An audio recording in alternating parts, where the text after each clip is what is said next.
Everyone, and happy St. Patrick's Day. Thank you to all that are going to be joining us live today. And for those of you that aren't joining us live, we do record all of our Facebook Live, so you will be able to watch this at your leisure anytime you'd like on the ISAC page. So first, I'm going to start with a little bit of updates. In light of everything that's going on with the coronavirus, we are still going to continue with our Facebook Live events. However, they are turning into what I like to refer to as Facebook Live monologues. So instead of having two of the training staff on the Facebook Live discussions, it's just going to be one of us. So for me, today, you guys have me. My name is Kayleen Heaton, and I'm a professional development specialist for the Illinois Student Assistance Commission. And I'm going to be taking you guys through understanding award letters. So if anything, this at least allows us the opportunity. You guys get to know a little bit more about the ISAC training staff. And we're still going to cover all of the same content that we otherwise would have. So again, thank you for those of you that have joined us. And if you have questions at any time as I'm going through this and you are on live, please feel free to comment on the comment box, and I'll be kind of keeping up with those as we go through. Other than that, though, we're just going to jump in and we're going to get started with it. So today's topic, as I had mentioned, is understanding award letters. And I think the first thing that is important when we're talking about award letters is for people to understand what exactly they are. So an award letter comes from the financial aid office at a school. What the award letter does is it takes the cost of attendance of the school, then they subtract out your EFC, the student's EFC that it gets generated either when they complete the FAFSA or if they were eligible when they complete the alternative application. And then they determine what your financial need is. So whatever the gap is that they're trying to fill with financial aid. So one way of thinking about it is what the award letter is trying to do is it's taking the cost of attendance of the institution, which is up here. Then it's looking at the student's EFC, or the amount that it's anticipated that they're going to be able to pay. And they're trying to determine what the financial need is. So what the gap is between the student's ability to pay and the actual cost of the institution. Financial aid award letters, then, what the school is trying to do with their award letters are they're trying to package the student with financial aid to fill this gap so that the student would actually be able to afford to attend the institution. So all colleges, when they are packaging students and creating their financial aid award letters, they're going to attempt to meet the student's financial need in full. Now, that doesn't always happen. Sometimes you'll have what's called an out-of-pocket cost left over, and an out-of-pocket cost happens when you have, the expected family contribution, the amount they're anticipated to pay, the cost of attendance, and the school can only package them or offer that much aid. This would be considered an out-of-pocket cost because that is what's needed in order for the student to, they would have to come up with those funds somehow out of pocket in order for them to be able to attend the institution. So that is essentially what a financial aid award letter is. It's the school looking at the student's financial need and then attempting to package it with a mixture of combination of financial aid. The next thing, if you know what a financial aid award letter is, the next thing to know is how do you get a financial aid award letter? What students do they come to? The entire kind of process behind it. So in order to receive a financial aid award letter, you have to either complete the FAFSA or the alternative application, and you have to list the school that you plan on attending on the alternative application or the FAFSA. The reason being is because when you list schools on the FAFSA or the alternative application, those are the schools that the information that you have listed on the FAFSA or alternative app will get sent to. So you could complete a FAFSA or an alternative application, but if you don't list the college that you're planning on attending on the FAFSA or the alternative application, they're not going to know that you completed it. So the first thing that's super important is if you complete the FAFSA, list the college, all of the colleges that you are considering attending on your FAFSA, because that way they will get your EFC information and they will be able to package you so that down the road, you'll be able to get all of the financial aid award letters from the colleges you're considering. And at that point, that's when you can sit down and start looking and deciding whether or not a school may be a financial fit for you. Same goes to, and I'll be using FAFSA and alternative application interchangeably. Most students are eligible and should complete the FAFSA, but for those students that meet the criteria in order to apply for the alternative application, which is just for state aid within the state of Illinois, you would be doing that instead of the FAFSA. So as I had mentioned, first step is actually completing the FAFSA or the alternative application if you're eligible for that. Then the next step, you have to actually get admitted into the institution. So you have to get that acceptance letter. You have to get that letter from the school that says, hey, you're in. If you think about it, colleges and institutions, they're not going to package a student for financial aid if they haven't decided whether or not that student's actually going to be admitted into the university or the college or whatever school it is. So it is really important to understand that if you get denied from a school or rejected, you're not going to be getting a financial aid award letter from that. You're only going to be getting financial aid award letters from schools that have actually admitted you. Then something else to know with that is most institutions, if they select you for verification, which means essentially verification is when a school asks for additional documentation to corroborate the information that was listed on your FAFSA. So it's just a school's way of double checking that the information that was reported on the FAFSA matches up with whatever piece of documentation they're requesting from the student. If a student gets selected for verification, most institutions won't send the student an award letter until they provide the documentation that's been requested through verification.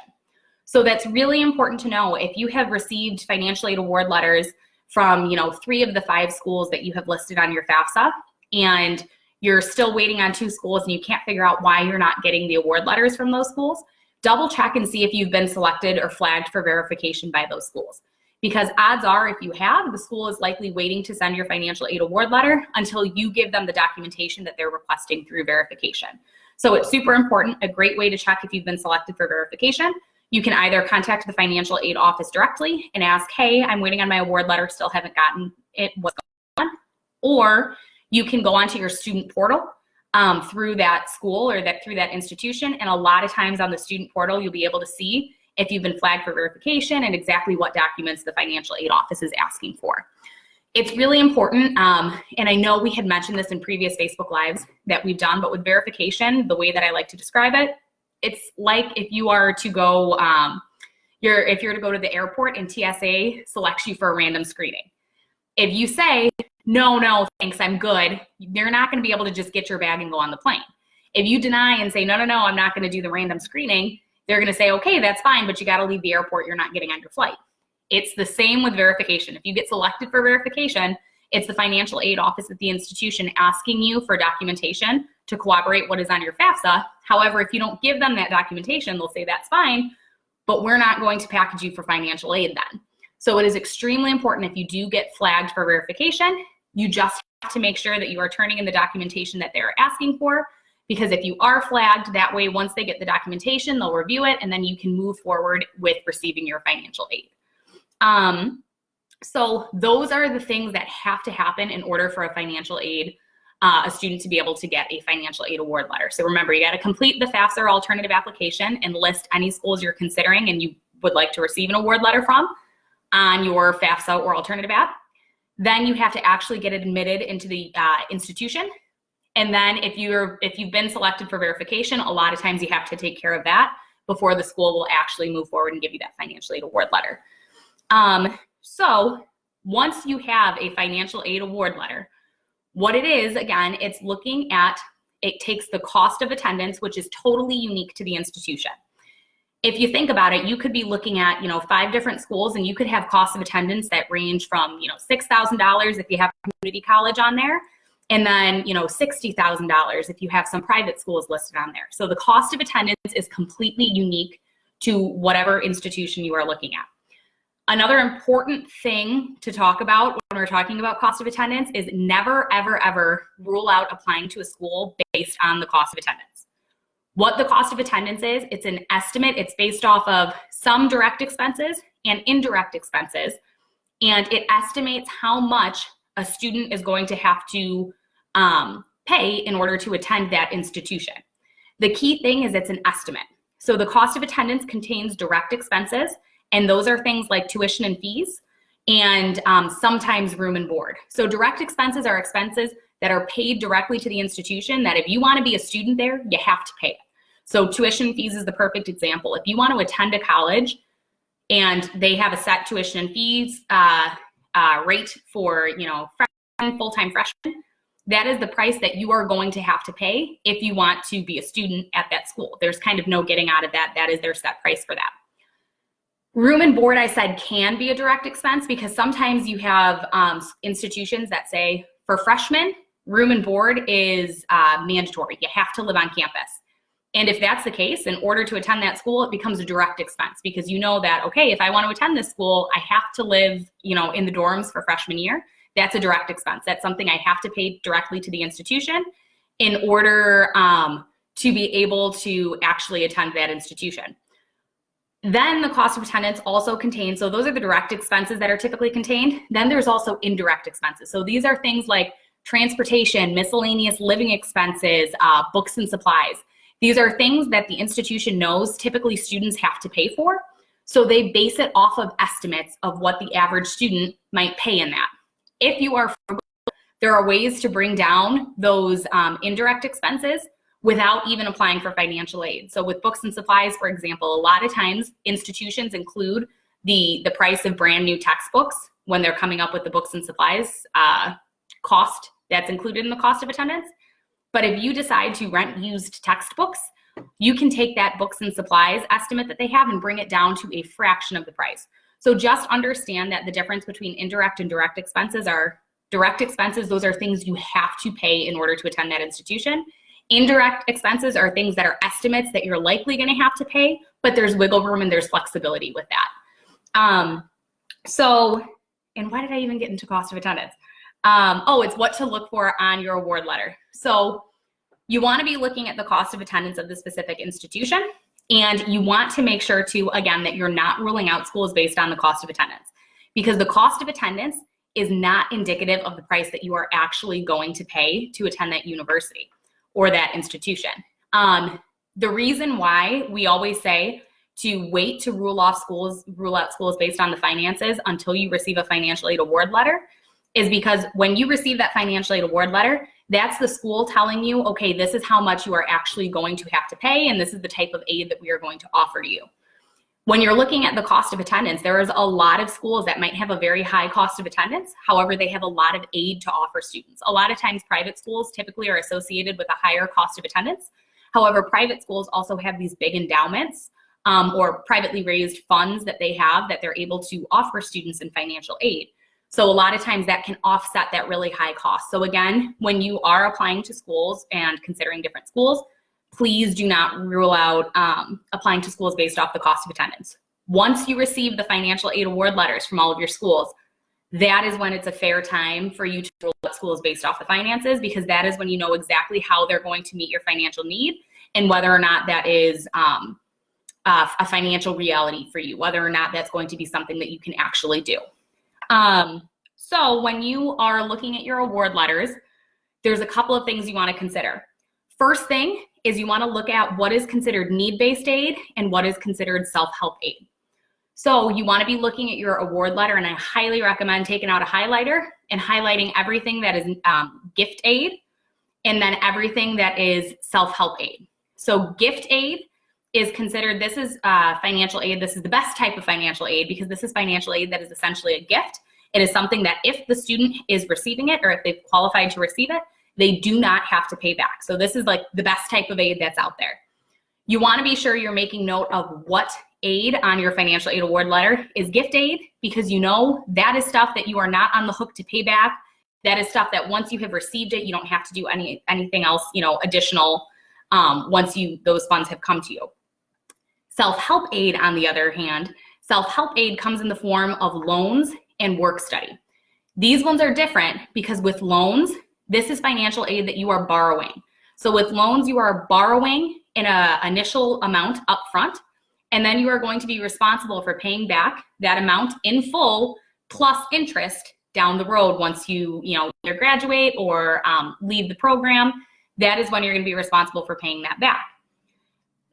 The other type of self-help aid is federal work study. So with federal work study, the way that works is if you get awarded federal work study, you have to then apply to a federal work study position at your institution.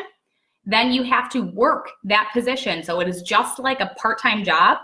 You have to actually show up and you have to work, and those funds will be paid out to you in the form of a paycheck. So it's a lot like a regular part-time job, and this can throw students off. A lot of times if students see federal work study, the way that it looks on your award letters is it'll say, that you've been awarded $4,000 worth of federal work study.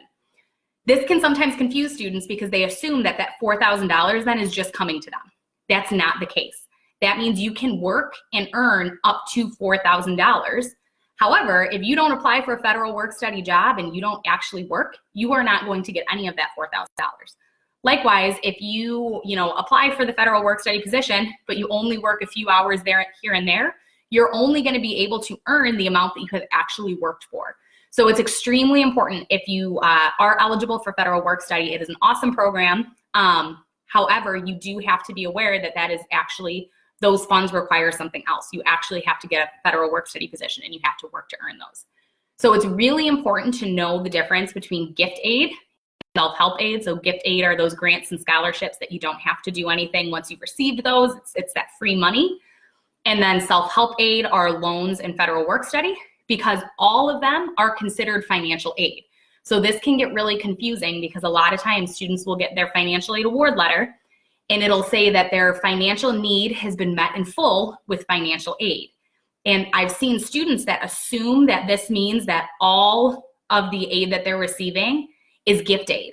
They just assume that, oh, hey, this is all free money. It's all financial aid. So that means that, I have no out-of-pocket cost. I'm essentially getting like a full ride to the school. That's not the case. Remember, loans are considered financial aid and so is federal work-study. So it's super important that when you are looking at your award letters, you're keeping track of what aid is considered that free money, that gift aid, and what aid on the other hand is self-help aid that you are either going to have to borrow and pay back or that you're going to have to work to earn. So it is really, really important that students understand the difference between those two types of aid when they're looking at their financial aid award letters. Additionally, you want to be looking at whether or not there is an out-of-pocket cost. As I mentioned, kind of at the beginning when I was talking about this, schools that aren't able to meet your full financial need with financial aid, if there's something left over, whatever is left over is considered an out-of-pocket cost. So that out-of-pocket cost is something that, okay, they have financial aid to get them to here, but they're going to have to figure out how to pay this remaining $1,000. And it is extremely important if there is an out-of-pocket cost that the student really considers whether or not they're going to be able to actually figure out how to finance that out-of-pocket cost, because that is something that if the student does not make payments towards, they are not going to be able to enroll for the next semester if they have not started paying off that out-of-pocket cost, if they haven't gotten on a payment plan, or if they aren't able to make the payments on that out-of-pocket cost. That's something that can really affect retention. So it's extremely important if there is an out-of-pocket cost and if it is an institution that you're considering attending, you figure out realistically how you are going to be able to make up the difference and come up with that money for the out-of-pocket cost. Because a lot of students don't realize that if you do not pay, all of the direct expenses that are due to the school, they are not going to let you re-enroll for the next semester, because there's going to be a hold that says, hey, they haven't paid everything in full for the previous semester, so you're not going to be able to register for the upcoming semester.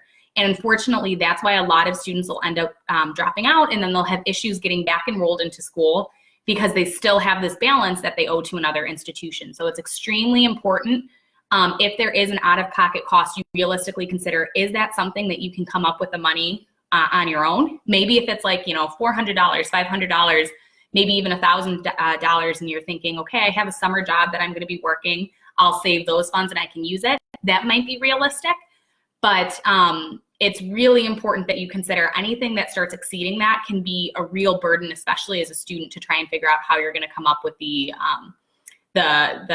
money to be able to pay that. Another thing that you want to consider when you are looking at award letters is the ratio of gift aid to self-help aid. If you are looking at your financial aid award letter and you notice that there are a lot of loans on there, you see, that you qualify for the direct loan, which is a loan that the student would take out, the, direct unsubsidized loan, and then there's a Parent Plus loan on there, and you don't see any other types of aid. That's an indicator that that financial aid award letter, that might not be a great package. So you want to pay attention to what type of aid, and if there's a lot of gift aid on there, that's showing that that school is giving you a lot of free money, or you've been awarded a lot of free money to be able to attend that institution. So that's kind of a more enticing package than if you look at a financial aid award letter where it's majority loans, because that's all stuff that you're going to have to pay back down the road. So it's really important that you're paying attention to that, because a lot of times if you only see, loans on there, that could be a good indicator that that might not be a great financial aid award package that you're being offered. It's also important too, when you're applying to schools on the front end, that this is why you consider applying to not just reach schools that are, schools where your GPA and your test scores, it's kind of going to be a stretch for you to get into, but that you're applying to schools that are match schools and a few safety schools. So match schools are where your GPA and your test scores fit right in with the average student on campus. And safety schools are schools where your GPA and test scores might exceed what the average student on campus has. Because a lot of times if you apply to, a match school or a safety school, they might offer you a bigger financial aid award package or a more enticing financial aid award package with possibly more gift aid, because on that campus, you would be bringing up the average. So you're a student that they would really want to recruit. Whereas if you're applying to only reach schools where your GPA and your test scores are under that of the average student on campus, you might not get as great of a financial aid package because you're, as a student on that campus, your GPA and your test scores, it wouldn't be bringing up, the campus's GPA and test scores. So that's just something important to think about. This is also important to think about if you are, involved in the arts or if you're involved in sports and things like that. These are things that potentially, this is why schools look for that, because you can enhance the programs and you can kind of enhance the school. So there are definitely a lot of different reasons why schools, might offer, where certain schools over other schools might offer you, more gift aid than others. So we had gotten a question here. Oh, look at this. We have one from Manny, and hello to all of those of you that have said hello here. But Manny has asked, do students have to accept all of the aid on their award letters? That is an excellent question. No. So a lot of times students think when they get their financial aid award letter that the only options that they have are to, either accept the aid or outright decline it. You can actually, if you have been awarded, if you've received loans on your financial aid award letter, those loans, that say you get the direct, you're a freshman going in, you get the direct loan for $5,500, but you're thinking, I only need $3,000 because, my grandma said that she was going to pay however much this, the other $2,500 she has cash that I can use for my freshman year. So I really only need to take out that $3,000. Only take out that $3,000. So this is extremely important to know, especially with the loans, that the amount that's on your award letter, that is the max amount that you qualify for. However, you can change that and you can say, I need any denomination below that. Say you only want $3,000, you can only get $3,000. You can also outright completely decline it. Something else important that's kind of on that, a similar vein with that, it is extremely important when you're looking at your award letters to understand whether or not the aid that's being awarded to you is renewable. And if it is renewable, what is the criteria for renewal? Renewable aid is financial aid that you have the potential of getting from year to year. You have the potential of renewing. So it's really important, especially a lot of times if you get, if you qualify for any type of like academic excellence or academic scholarships, a lot of times those are renewable, but you have to meet a criteria for renewal.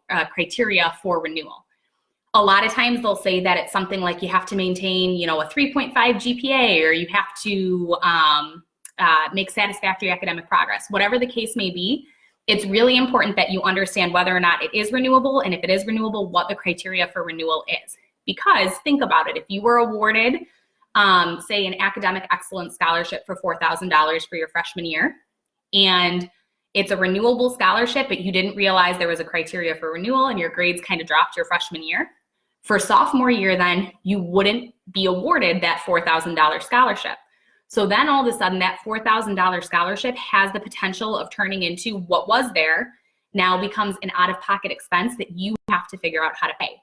So it's extremely important that when you're looking at those award letters, you're keeping track of, is this aid renewable? So can I get it from year to year?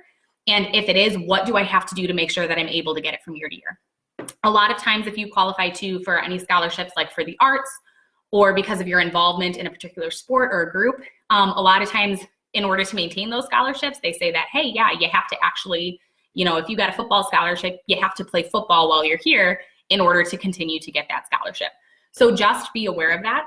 Additionally, if you have received any outside or private scholarships, so those are scholarships that don't come from the institution and that aren't from the state or the federal government. So this is things like if you were awarded your local Rotary Club scholarship, or if you received like the Voice of Democracy scholarship, or any type of private scholarship that's out there. If you are to receive those, make sure that you check whether or not they're renewable, because a lot of times those outside and private scholarships aren't always renewable. Now, again, they're scholarships, so they are definitely a great idea to apply for. This is free money that's out there, but just make sure you understand whether or not it's renewable so that you can figure out a plan for the subsequent years. Because if it's not renewable, and you won this $1,000 scholarship, you'll just have to plan on applying to either different scholarships for every subsequent year to see if you can make that up, or you'll have to come up with some type of a plan of how you're going to pay that in a different way. So just be aware of that when you are looking at your award letters. We have another one. Kyle has said, is there a stat you can look up of which schools generally provide the most aid, even if their cost of attendance is high? So that is an excellent question.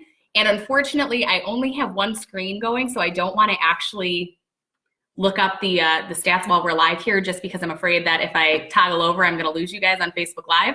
But I will tell you that a lot of times the highly selective institutions have a no loan policy. So what that means is, and the highly selective institutions, think of like the Ivy League schools, so think of like your Stanford, Yale, schools like that. And schools even like more locally, Northwestern and University of Chicago. But schools like that are highly selective, a lot of them tend to have a no loan policy where if the student has any type of financial aid, they will or has any type of financial need, they're going to package the student so that they don't have to take out any loan, so that they're going to meet it in different types of financial aid that aren't loans. So that would be either gift aid or self-help aid, where it's the federal work study and things like that. So that's something that's really important to know, because a lot of times those highly selective schools, those come with like the highest price tag. Those come with like a $75,000 price tag. And you might get students, especially if they're low income students, looking at those schools that think there is absolutely no way that I'm going to be able to afford those types of institutions, not realizing that they do have those policies in place where it's, no loans. So you'll be able to be packaged in full for your financial need without having to take out loans. So that is one of the perks of those very highly selective schools. If you have the test scores and the GPA to be able to get admitted into those institutions, a lot of times those highly selective privates with the highest price tag will give you a financial aid award letter that oftentimes you won't even have to take out loans. So if you are able to get into those types of institutions, you shouldn't worry too much about the cost of attendance, because a lot of times they're going to package you in ways where you won't even have to take out loans. And that's something else too with just in general, private schools, because they don't really receive funds from the state government in order to run. They rely on donations just from like the private sector. So they tend to have big endowments, which means they have a lot of privately raised funds to give to students. So a lot of times, for example, I attended Elmhurst College. The price tag on Elmhurst was higher than the public universities.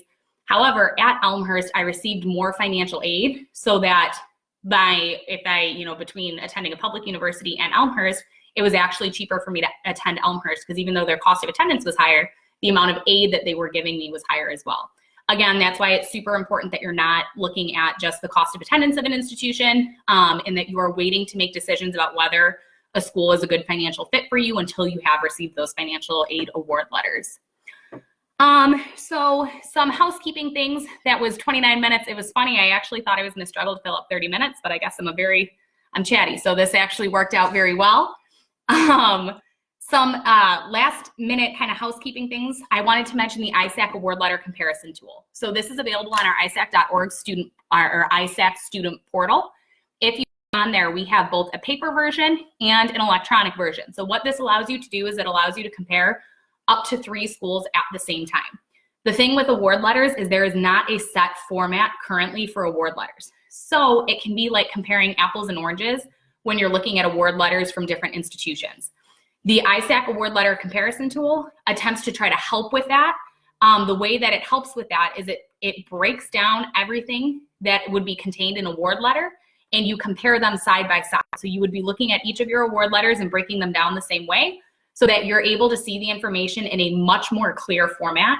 because especially with award letters, it can get confusing because sometimes some schools break them down where it's just for the academic year. So you see all of the age you'll qualify for the academic year.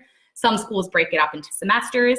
It can get extremely confusing with like the variance in wording. So that award letter comparison tool can be a huge help if you have award letters that you've received and you want to compare to figure out, okay, which school is the best financial fit for me.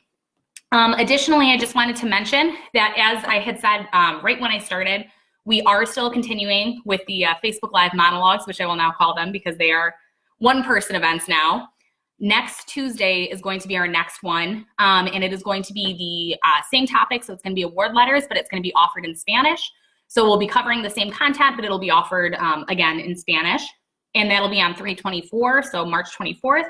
And then the subsequent week, March 31st, again on Tuesday, we're going to be going into managing the cost of college. So this is really a great topic because this one touches on how to bring down, if you're attending school, how to bring down those indirect expenses that are included in the cost of attendance without even applying financial aid. So this is looking at ways to be frugal with miscellaneous living expenses, books and supplies, things like that. If you need additional help in light of the current situation and everything that's going on with coronavirus, we still have our ISAC core members are still working in the field. However, they are only able to, they're not doing in-person interaction, so they're only able to do phone calls and emails. However, if you do have questions and you want help, they are still there. You can either call them on the phone or you can send them an email. So I highly recommend that you look up on our student portal. If you go onto the student portal and you find your ISAC core member, just type in your zip code, and then the local or the core member working nearest you is going to pop up, and you can either email or you can give them a call, and then hopefully down the road we'll be back to normal operations. But for the time being, either email or call, they're still there to help when they can. So thank you guys all for attending, and we will see you in the upcoming weeks. Stay healthy, wash your hands, and we'll see you all soon.